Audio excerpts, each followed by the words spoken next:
So about 3 years ago, I decided to take a solo trip to Bolivia to visit my friends. The first time I was up here telling a story, I talked about living in Bolivia. I love Bolivia, but I hate traveling there.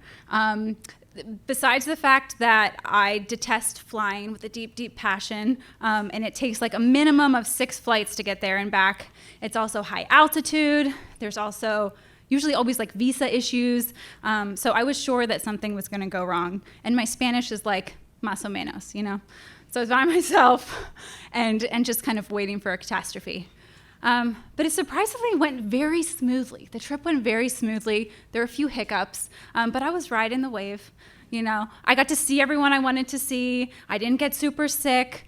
I didn't lose anything, which was like actually the biggest miracle. And it's time to go home. So I'm on my 5th flight, and I have one more to go. There's a lot of turbulence. The storms are raging. I'm holding the flight attendant's hand. And we did make it. I didn't die. But I didn't sleep at all. So I'm very sleep deprived. I'm dizzy. But I make it. I make it to Miami. I get through customs, and I'm just so relieved. I'm so relieved. I'm like, here I am, the final leg of my journey. I sit down. I buckle my seat. Home is within, it's just right there. I can smell it. I can taste like an hour and a half. So I'm very grateful, but I'm also very sleep deprived. And I start to remember a time like 10 years prior when I needed oxygen on a plane. And I started thinking, oh no, what if I'm gonna need oxygen on the plane again? What if they don't have oxygen on the plane? I wasn't really thinking straight. So I was like, you know what, this hasn't been an interesting enough trip. Let's just throw a wrench in things. So I called the flight attendant over, and I was like, I don't think I'm gonna need it, but is there oxygen on the plane? And she reassures me that yes, every aircraft has emergency oxygen. So I was like, great, just peace of mind. I didn't think it was a big to-do. I just thought they rolled it out. You need some oxygen? Here you go. But apparently it's a big to-don't, because then 30 seconds later, this other woman comes down the aisle and she's like, ma'am, I'm gonna need to see your boarding pass. So I give her my boarding pass, and she looks at me and she says, you're gonna need to get off the plane. So at this point, I just start convincing her that I'm totally fine. I'm like, I actually have never felt better. And I take it back. I take it back. And she's like, what's said is said. You need to get off the plane. She, I guess, was worried that they were gonna have to reroute the flight due to a medical emergency. So at that point, I hunker down.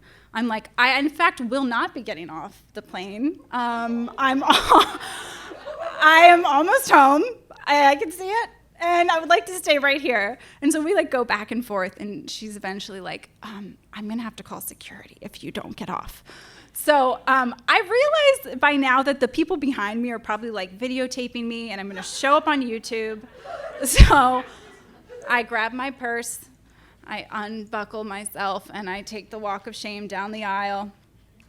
And the captain is standing at the front of the plane, and I'm sobbing at this point, begging, please let me stay on. And he just points me to the exit.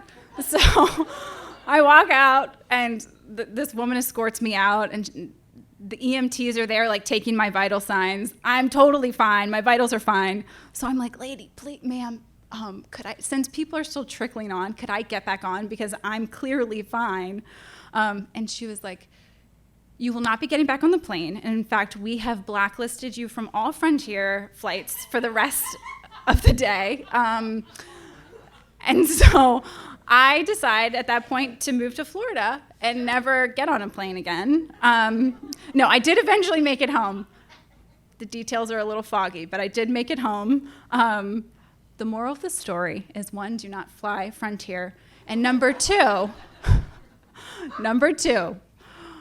if you're really close to a good thing and the what-ifs start creeping in, just take a moment and ask yourself, is this the voice of reason, or is this sleep deprivation? Thank you.